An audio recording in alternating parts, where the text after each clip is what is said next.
Target GS Telugu. మనం ఈరోజు psychology సంబంధించి ప్రీవియస్ పేపర్స్ డిస్కస్ చేద్దాం కాబట్టి ప్రీవియస్ పేపర్లో కొంతవరకు డిస్కస్ చేసాం. ఈరోజు మిగిలిన క్వశ్చన్స్ డిస్కస్ చేద్దాం. మీరు ఎవరైనా ఇప్పటివరకు సబ్స్క్రైబ్ చేయకపోతే కనుక సబ్స్క్రైబ్ చేసుకోండి, ఎందుకంటే నేను వీడియో పెట్టిన మీకు వస్తుంది. కాబట్టి మనం ఈ ప్రీవియస్ పేపర్స్ డిస్కస్ చేయడం వల్ల ఏంటంటే ఆప్షన్స్ కూడా డిస్కస్ చేస్తాం కాబట్టి మీకు చాలా చదివిన దానికంటే బాగా ఎక్కువ ఉపయోగపడుతుంది. అందువల్ల కంపల్సరీ ఎవరు కూడా నెగ్లెక్ట్ చేయకండి. ఈ ప్రీవియస్ పేపర్ ఎక్స్ప్లెనేషన్ అనేది చాలా జాగ్రత్తగా అబ్జర్వ్ చేసినట్లయితే మీకు చాలా ఉపయోగపడుతుంది. ఇప్పుడు ఆల్రెడీ మనం టాపిక్లోకి వెళ్ళిపోదాం. మనం సైకాలజీలో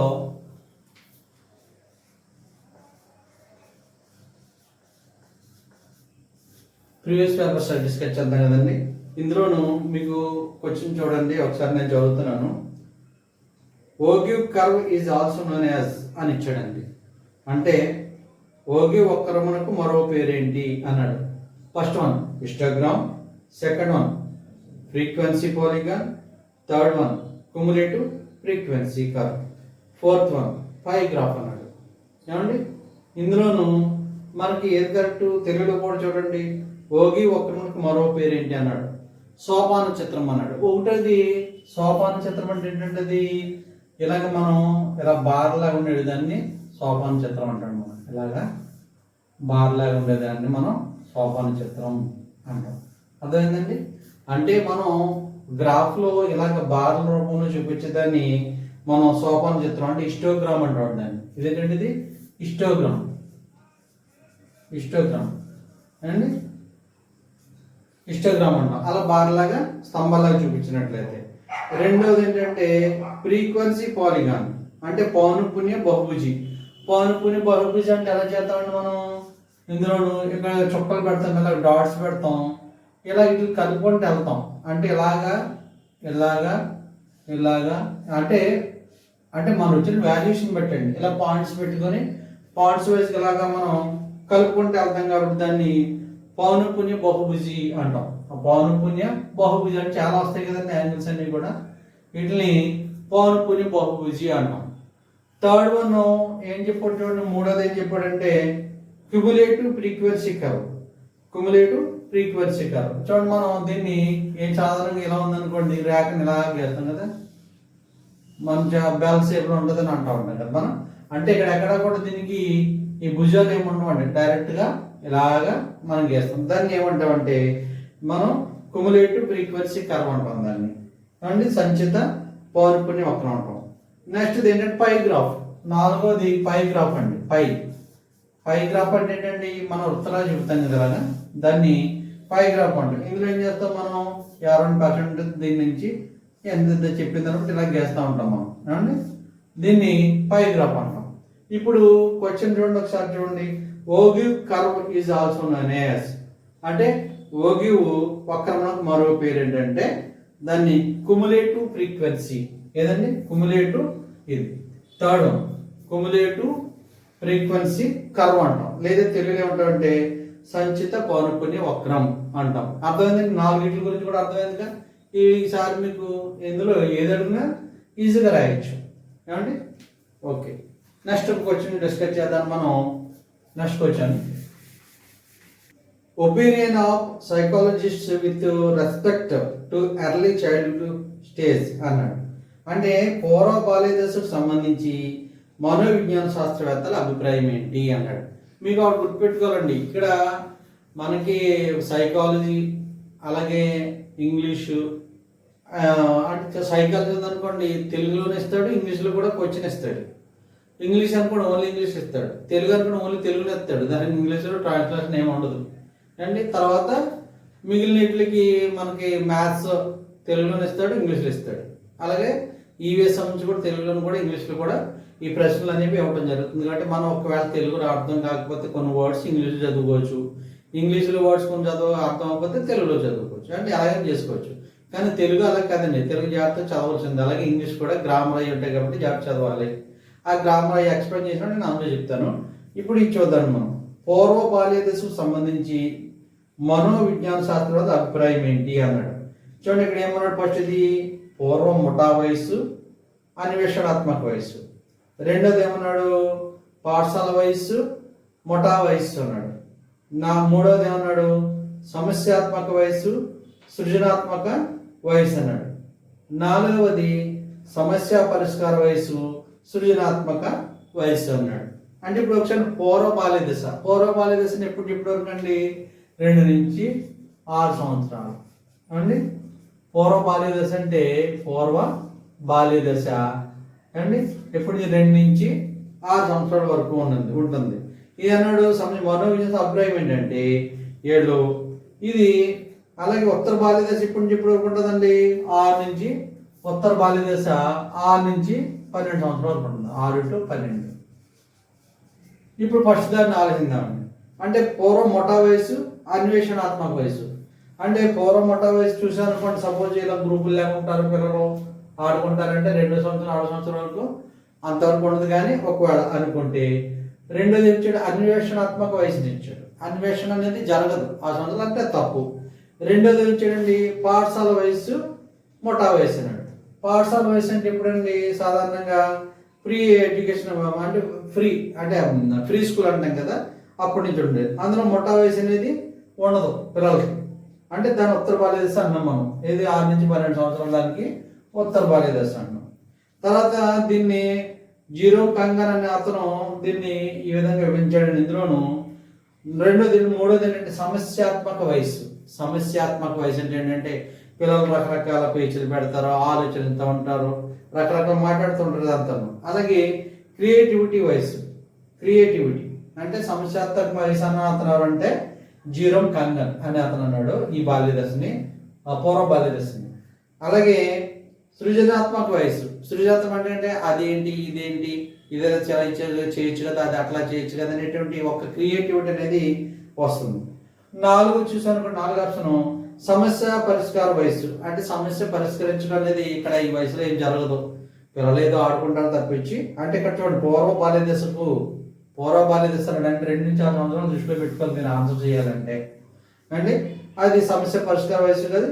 అలాగే సృజనాత్మకత కొంతవరకు ఉంటుంది. బొమ్మలు అనుకోండి, ఇది ఇచ్చనుకోండి, ఇలా ఎందుకు చేయకూడదు, అలా ఎందుకు ఉంటుంది. కానీ క్రియేటివిటీ, సమస్య పరిష్కార వయసు మాత్రం ఇక్కడ ఉండదు. అంటే దీనికి ఏది మన రైట్ ఆన్సర్ అని చెప్తామంటే మూడవది సమస్యాత్మక వయసు, సృజనాత్మకత వయసు అని మనం చెప్తాము. బండోరా ఏ రాశాడు, బండోరా, అలాగే స్పియర్మన్, గార్డినర్, చాప్లిన్, ఈ 4 ఇచ్చాడు. ఈ 4లోను ఇక్కడ ఏబిసిడీలు ఏమి ఇచ్చాడండి, డిక్షనరీ ఆఫ్ సైకాలజీ, అలాగే సైకలాజికల్ మోడల్స్, అలాగే ఏమి ఇచ్చాడు రెండోది సైకలాజికల్ మోడలింగ్, మూడవది ది ఎబిలిటీస్ ఆఫ్ మ్యాన్, అలాగే ఫ్రేమ్స్ ఆఫ్ మైండ్ అని ఇచ్చాడండి. ఇందులో ఆన్సర్ ఏంటంటే ఒకటది బండోరా ఏం రాశాడంటే ఫ్రేమ్స్ ఆఫ్ మైండ్ అనేది బండోరా రాశాడండి. ఫ్రేమ్స్ ఆఫ్ మైండ్ బండోరా అంటే ఒకటే డి అండి, ఒకటేది డి. రెండవది ఏమిచ్చాడంటే C Spearman the ability of man. Spearman అంటే the ability of man, 2 C. 3 B. తర్వాత 4వది వచ్చేసరికి ఏ డిక్షనరీ ఆఫ్ సైకాలజీ, ఎవరంటే చాప్లిన్. ఏ అధ్యయనం a scale called study of values is developed by అన్నాడు.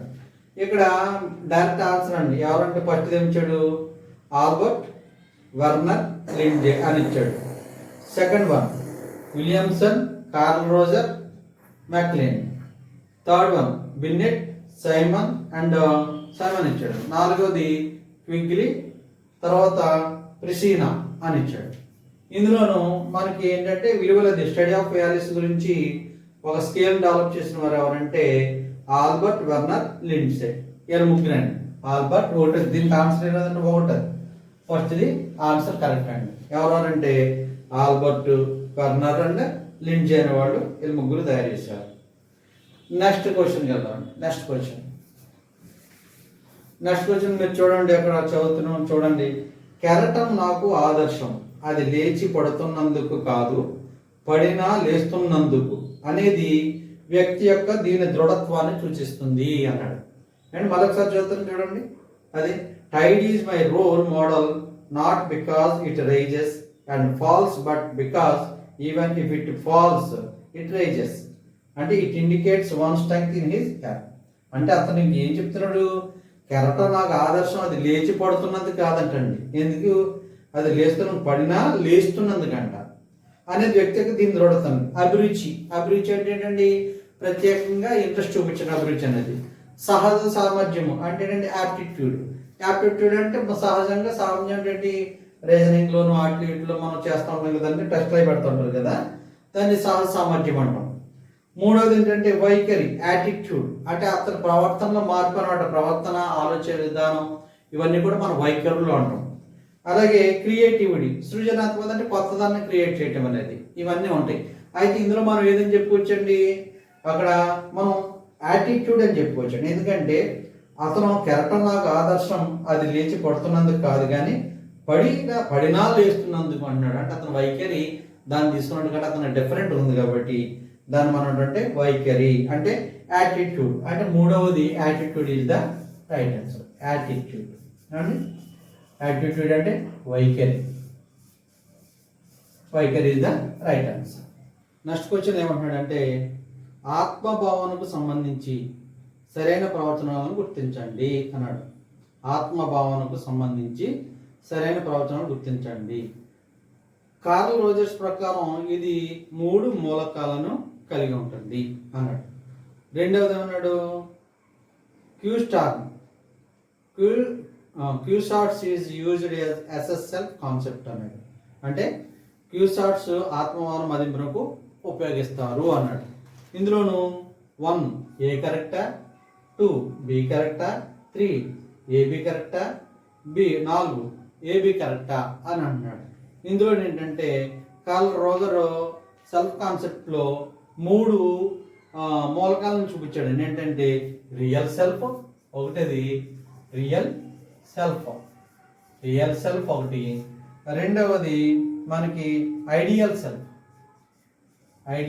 ఐడియల్ సెల్ఫ్, మూడవది సెల్ఫ్ వర్క్. ఇవి 3 అనేవి మూలకాలని సూచించడం జరిగిందండి ఇక్కడ. ఎవరు, కార్ల్ రోజర్స్. అంటే అది కరెక్టే.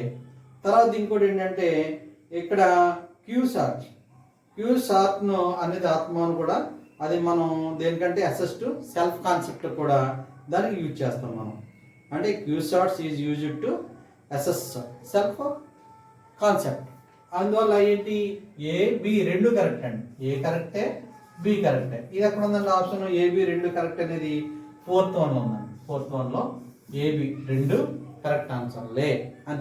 నెక్స్ట్ క్వశ్చన్, కాలక్రమ పట్టికతో సంబంధం లేకుండా, చూడండి, కాలక్రమ పట్టికతో సంబంధం లేకుండా స్వేచ్ఛ, సహకారం, ఆధార సూత్రాలు సాగే వైయక్తిక విద్యార్థి కేంద్రీకృత బోధన విధానం ఏది అని అంటాడండి. అంటే ఇక్కడ క్లియర్గా చెప్తున్నట్టు the individualised child centric teaching method that takes place with freedom and cooperation without following time tables అన్నాడు. అంటే కాలక్రమ పట్టికతో సంబంధం ఏమి ఉండదండి. ఎలా ఉండాలి, స్వేచ్ఛ వాతావరణం చదవాలి, సహకారం ఉండాలి, ఆధార సూత్రాలు ఉండాలి. వైయక్తిక విద్యార్థి అంటే విద్యార్థి యాటిట్యూడ్ ఎలా ఉందని దాన్ని బట్టి ఉంటుందండి. కేంద్రీకృత బోధన విద్య అంటే విద్యార్థి కేంద్రీకృత బోధన ఎక్కడ జరుగుతుంది అన్నాడు. ఇక్కడ మనం చూసినట్లయితే చూడండి, వినెట్స్గా ప్రణాళిక, రెండవది గ్యారీ ప్రణాళిక, మూడవది డాల్టన్ ప్రణాళిక, నాలుగవది మోరిసన్ ప్రణాళిక అన్నాడు. అంటే స్వేచ్ఛ వాతావరణంతో సంబంధం కలిగి కాలక్రమ టైం టేబుల్తో సంబంధం లేకుండా ఉండి ఇవన్నీ కూడా సహకారంతో ఆధార సూత్రంలో సాగే వైయక్తిక విద్యార్థి కేంద్రీకృత బోధన విధానం ఎక్కడ ఉంటుంది, ఎవరు ప్రతిపించడంలో అంటే డాల్టన్ అండి. డాల్టన్ ప్లాన్లో ఉంటుంది, డాల్టన్ ప్రణాళికలో ఇది ఉంటుంది. డాల్టన్ ప్లానింగ్, ఇది 3rd వన్ కరెక్ట్ అండి. ఇందులో డాల్టన్ ప్లాన్, డాల్టన్ ప్లాన్ ఇలా చూపించారు అనమాట. అంటే విద్యార్థి కేంద్ర వృద్ధి ఉంది కానీ కాలక్రమ పట్టికతో సంబంధం ఏమి ఉండదు అండి. ఓకే, నెక్స్ట్ క్వశ్చన్,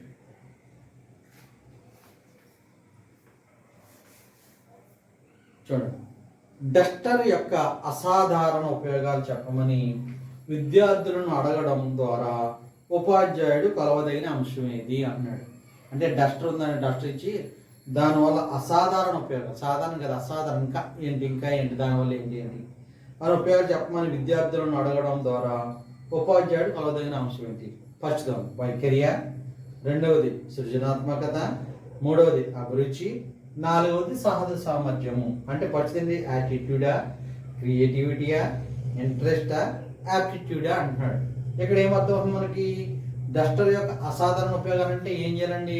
ఇంకా ఆలోచించి ఇంకా అలాగే ఇంకేముంటాయి అని ఆలోచించి చెప్పడం అనమాట. అక్కడ ఏమన్నా క్రియేటివిటీ అండి. అక్కడ వైఖరి కాదు మనకి. సాధారణంగా మనం ఏమనుకుంటామంటే వైఖరి అనుకుంటాం, కానీ అక్కడ కాదండి. ఏముంది ఇంకా ఏముంది దాని గురించి అంటే అక్కడ క్రియేటివిటీ అనమాట. డస్ట్ గురించి ఉపయోగాలు ఏం చెప్తారు? డస్ట్ గురించి ఉపయోగాలు అంటే ఒకటి బోర్డు తుడుచుకుంటాము, ఇంకేం చేయొచ్చండి? డస్ట్ అంటే దాని ద్వారా ఏం చేయొచ్చు? ఇంకా ఆలోచించి చేయడానికి ఇవన్నీ కూడా క్రియేటివిటీ, సృజనాత్మకత అని మనం చెప్పవచ్చండి క్లియర్గా. నెక్స్ట్ క్వశ్చన్కి వెళ్ళిపోదాం మనం. కొత్త నగ తయారీలో స్వర్ణకారుడికి అవసరమైన ప్రజ్ఞా రకం ఏది? కొత్త రకం నగ అంటే కొత్త ఆర్నమెంట్ చేస్తున్నాడు. గోల్డ్ షాప్కి వెళ్ళినప్పుడు ఏంటంటే type of intelligence needed to A gold Smith in preparing a new ornament is అన్నాడు. అంటే ఏంటి? Abstract intelligence, mechanical intelligence, social intelligence, general intelligence. అంటే అర్థమైందండి. ఇక్కడ ఏమంటున్నాడు? అమూర్త ప్రజ్ఞ, అబ్స్ట్రాక్ట్, అమూర్త అంటే మూర్త అంటే కనపడేవి, అమూర్త కనపడనివి. అమూర్త ప్రజ్ఞ కావాలా? యాంత్రిక ప్రజ్ఞ అంటే మిషనరీతో చేయాలి కాబట్టి మిషనరీ ఏమైనా ఉండాలి, దానికి నాలెడ్జ్ ఉండాలా, ఇంటెలిజెన్స్. లేదా సోషల్ ఇంటెలిజెన్స్ అంటే సాంఘిక ప్రజ్ఞ అంటే సమాజంతో కూడినటువంటి నాలెడ్జ్ ఉండాలా. నెక్స్ట్ సామాన్య ప్రజ్ఞ, జనరల్ ఇంటెలిజెన్స్, సామాన్య ప్రజ్ఞ ఉండాలా అని అడుగుతున్నాడు. ఏముండాలి చెప్పండి? మాకు ఒక ఆర్నమెంట్ ఇచ్చాం, గోల్డ్ పెట్టుకెళ్ళాం, గోల్డ్ని ఏం చేయాలి? కొత్త రూపంలో తయారు చేయాలి అంటే ఏముండాలండి? అడిగి ఆలోచన ఉంటే సరిపోద్ది. మిషనరీ ఉండాలి. మిషనరీ ఎలా వాడాలి ఏంటి అనేది తెలియాలి. కాబట్టి ఇతనికి కొత్త నాగా తయారు చేయాలంటే ఏముండాలండి? యాంత్రిక ప్రజ్ఞ అంటే మెకానికల్ ఇంటెలిజెన్స్ అనేది ఉండాలి ఇక్కడ. అర్థమైందండి. అంతేగాని మామూలుగా ఏదో సోషల్ నాలెడ్జ్ ఉంటే సరిపోదు ఏమండి. అలాగే అమూర్త ప్రజ్ఞ ఊహించేసుకొని ఏదో ఊహలు ఎలా చేయాలంటే సరిపోదు. ఎందుకంటే అక్కడ ఊహించుకుంటే చేయలేడు. అందువల్ల ఏంటంటే మెకానికల్ ఇంటెలిజెన్స్ ఉండాలి, అంటే యాంత్రిక ప్రజ్ఞ అనేది ఉండాలి. అవునండి. నెక్స్ట్ క్వశ్చన్ చూద్దాం. నెక్స్ట్ క్వశ్చన్, బ్రోనర్ ప్రకారము తృప్తిని కలిగించే అంతర్గత ప్రేరణాకారకాలు ఏవి అన్నాడు. బ్రోనర్ ప్రకారం తృప్తిని కలిగించే అంతర్గత ప్రేరణాకారకాలు ఏవి అన్నాడు. ప్రేరణాకారకాలు అంటే ఏంటండి? ఫస్ట్ది అభ్యసన కాఠిన్యత, తెలిసిన విషయాలు, పెరుగుదల, వికాసం. ఇవి కావాలా? లేకపోతే రెండవది కుతూహలం, ఉత్సుకత, అభ్యసన పట్ల ఆసక్తి, సమస్య పరిష్కార మార్గం అవి కావాలా? మూడవది ఉత్సుకత, పరిణితి, సమస్య పరిష్కారం, అభిరుచి అది ఉండాలా? నాలుగవది సహజ సామర్థ్యం, వివేచనం, ఆలోచన, ప్రత్యక్షము, ప్రజ్ఞ ఇవి ఉండాలా అన్నాడు. ఏంటండి? బ్రోనర్ ప్రకారం తృప్తిని కలిగించాలి. ఎవరు? అంతర్గత ప్రేరణ కారకాలు. అంతర్గత ప్రేరణ కారకాలు ఏమి ఉండాలి అంటున్నాడు అండి. అభ్యసన కాఠిన్యత ఉందనుకోండి, సంతోషం అనేది ఉండదు, తృప్తిని కలిగించదు కదండి. అలాగే కుతూహలం ఉందనుకోండి, హ్యాపీగా ఎటువంటి విషయాలైనా చాలా బాగా చేయగలుగుతారు. సంతోషంగా ఉన్నారనుకోండి, ఏ పనికి ఈజీగా చేయగలుగుతారు. అలాగే ఉత్సుకత అంటే దానికి నేను చేయాలనేది. అభ్యసన పట్ల ఆసక్తి, చదువు మీద ఆసక్తి ఉందనుకోండి, ఎంత ఇచ్చిన ఈజీగా చదివేస్తూ ఉంటారు. అండ్ అలాగే సమస్య పరిష్కారం కూడా అభ్యసన పట్ల ఆసక్తి లేదనుకో, సమస్య పట్ల ఆటోమేటిక్గా పరిష్కారం అనేది విద్యార్థి చేయగలుగుతాడు. అండ్ మూడవది ఉత్సుకత అంటే ఇది ఇష్టపడటం. తర్వాత పరిణితి అంటే డెవలప్ అవడం. అలాగే మెచ్యూరిటీ అంటే సమస్య పరిష్కారం అంటే ప్రాబ్లమ్ సాల్వింగ్. అభిరుచి అంటే ఇంట్రెస్ట్ అయి ఉండాలా. ఫోర్త్ సహజ సామర్థ్యం అంటే యాప్టిట్యూడ్, రీజనింగ్, థింకింగ్, పర్సెప్షన్ అండి. అలాగే ఇంటెలిజెన్స్ అంటున్నాడు. అంటే ఇక్కడ అన్నిట్లో తృప్తిని కలిగించే అంతర్గత ప్రేరణాకారకాలు ఏంటంటే బ్రోనర్ ప్రకారం అంటే రెండవది చూద్దాం. కుతూహలం ఉండాలి అండ్ ఉత్సుకత ఉండాలి, అభ్యసన పట్ల ఆసక్తి, సమస్య పరిష్కార మార్గం. ఇది దీనికి రైట్ ఆన్సర్ అండి. ఓకే అండి. నెక్స్ట్ క్వశ్చన్ చూద్దాం మనం. ఇక్కడ the opponents in Electra complex are అన్నాడండి. The opponents in Electra complex అంటే father versus son, first one. Second one mother versus daughter. Third one father versus daughter. Fourth one mother versus daughter. అంటే ఇక్కడ మనం గుర్తుపెట్టుకోవాల్సింది ఏంటంటే ఇక్కడ curl గస్తావ్ Jung ఈ ప్రతిపాదించాడు దీన్ని 3 నుంచి 6 సంవత్సరాలు 3 నుంచి 6 సంవత్సరాలు ఉన్నటువంటి ప్యాలిక్ స్టేజ్. ప్యాలిక్ అంటే మనం చదువుకున్న ప్యాలిక్ స్టేజ్ అంటుంది. ప్యాలిక్ స్టేజ్ 3 నుంచి 6 సంవత్సరాల్లో ఇతను అంటే కార్ల్ గస్తావ్ జంగ్ అని ప్రతిపాదించాడండి ఇతను. ఇందులోను ఏంటంటే ఇతను 2 రకాలైనటువంటి కాంప్లెక్సెస్ ఉంటాయని చెప్పాడండి. ఒకటి ఎలక్ట్రా కాంప్లెక్స్, ఎలక్ట్రా కాంప్లెక్స్. రెండవది ఓడిపస్ కాంప్లెక్స్ అండి. Oedipus OEDIPS Oedipus complex. ఈ ఎలక్ట్రా కాంప్లెక్స్ అనేది ఏంటంటే తల్లికి కూతురికి ఇద్దరు తల్లి కూతురికి ప్రత్యర్థిలా కనపడుతుంది తల్లి. ఎందుకంటే ఈ ఎలక్ట్రా కాంప్లెక్స్ లోను తల్లి కూతురేమో తండ్రికి ఇష్టమవుతుంది, అలాగే తల్లి ఏమో ప్రత్యర్థిలే ఉంటుందండి. అలాగే ఒడిపస్ కాంప్లెక్స్ లోనేమో తండ్రికి కుమారుడు విరోధంలో ఉంటారు. తండ్రికి కుమారుడు విరోధం. ఎలక్ట్రా కాంప్లెక్స్ లో అయితే తల్లికి కూతురికి విరోధం. ఇక్కడ చూడండి, ఇది ఇచ్చాడు చూడండి. ఫస్ట్ ఇది father versus son, second one mother versus daughter, మూడవది ఫాదర్ వర్సెస్ డాటర్, నాలుగవది మదర్ వర్సెస్ సన్ అని ఇచ్చాడు. ఇక్కడ ఏమి ఇచ్చాడండి మనం క్వశ్చన్ చూడండి ఒకసారి. క్వశ్చన్ చూడండి, ఎలక్ట్రా కాంప్లెక్స్ లోని ప్రత్యర్థులు ఎవరు అంటే ఎలక్ట్రా కాంప్లెక్స్ లో అపోనెంట్స్ ఎవరు అనండి. ఎలక్ట్రా కాంప్లెక్స్ లో అపోనెంట్స్ ఎవరు అంటే తల్లి కూతురండి. ఏమండి second one mother versus daughter is the right answer. అర్థమైంది. తర్వాత నెక్స్ట్ క్వశ్చన్ చూద్దామండి.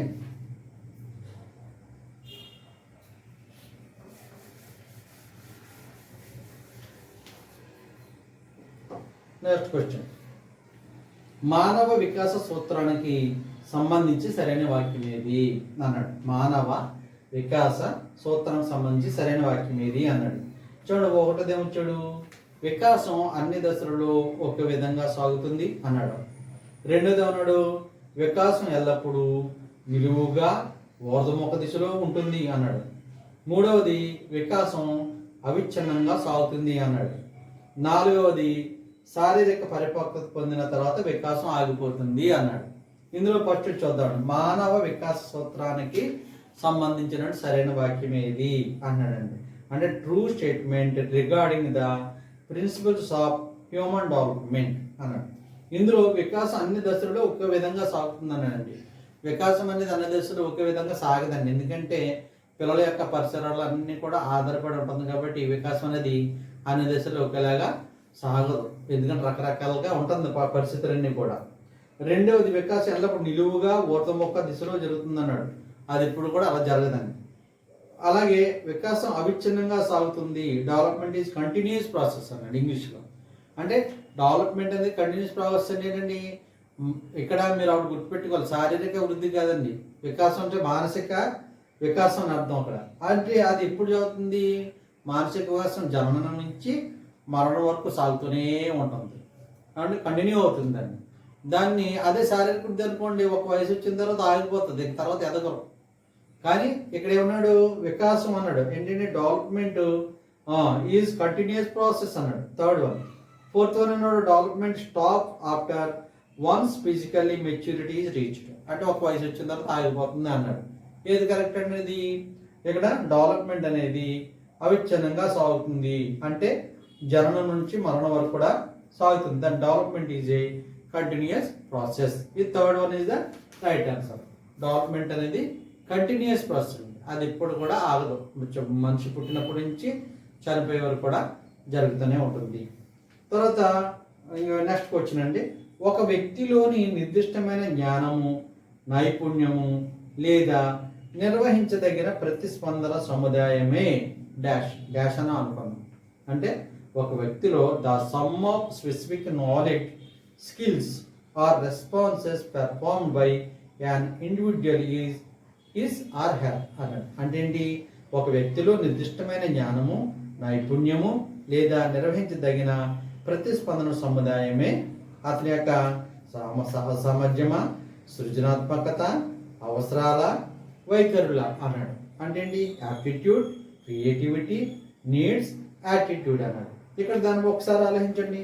ఒక వ్యక్తిలోని నిర్దిష్టమైన జ్ఞానము అంటే ఒక వ్యక్తిలో నిర్దిష్టమైన జ్ఞానము అంటే జ్ఞానం అందరికి ఒకలా ఉండదండి, ఉండదు. నైపుణ్యం, ఎక్స్పీరియన్స్ అందరికి ఒకలా ఉండదండి. ఒకళ్ళేమో ఒక పనిలో అనుభవం వాళ్ళు ఉంటారు, ఒకళ్ళేమో ఒక పని. మనం అనుకోండి టీచింగ్లో ఎక్స్పీరియన్స్ టీచర్స్, మిగిలిన ఇట్లు మనం చేయొచ్చు చేయకపోవచ్చు, అనుభవం నుంచి అనుభవం ఉండకపోవచ్చు, అందువల్ల మనం అందులో కాదు.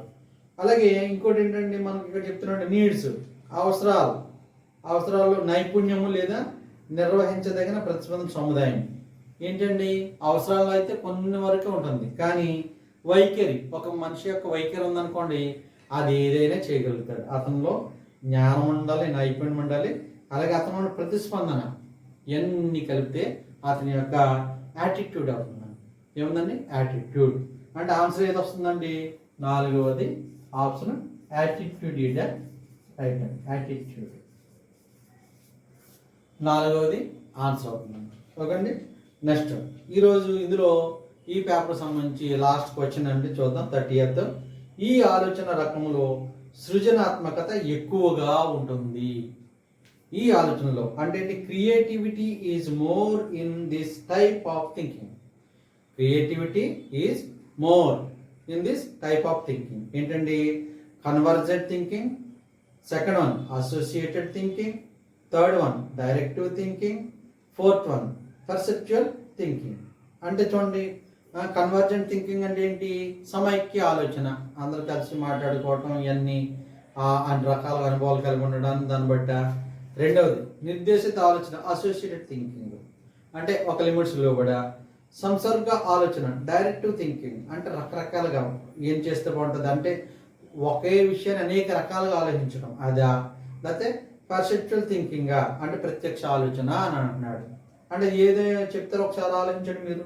ఈ ఆలోచన రకంలో సృజనాత్మకత అంటే క్రియేటివిటీ ఎక్కువగా ఉంటుంది. ఇందులో ఉంటుందండి సంసర్గ ఆలోచన అంటే డైరెక్టివ్ థింకింగ్. సంసర్గ ఆలోచన అంటే ఏంటంటే రకరకాల విభిన్న కోణాలు ఆలోచించడం అనుకోండి, అందులో క్రియేటివిటీ. ఏదైనా ఒక వీడియో తయారు చేయాలనుకోండి, లేకపోతే ఏదైనా ఒక విషయాన్ని ప్రాబ్లం సాల్వ్ చేయాలనుకోండి, అప్పుడు ఏం చేయాలి? రకరకాలుగా ఆలోచించాలి. రకరకాలుగా ఆలోచించినట్లయితే దానికి క్రియేటివిటీ అనేది ఎక్కువగా ఉంటుంది. ఏమన్నా అర్థం అవుతుందండి? ఇది ఇందులో మనకి third one is the direct thinking. Direct thinking is the right answer అండి. డైరెక్ట్ థింకింగ్ సంసర్గ ఆలోచన అంటండి. డైరెక్ట్ థింకింగ్ అంటే సంసర్గ ఆలోచన.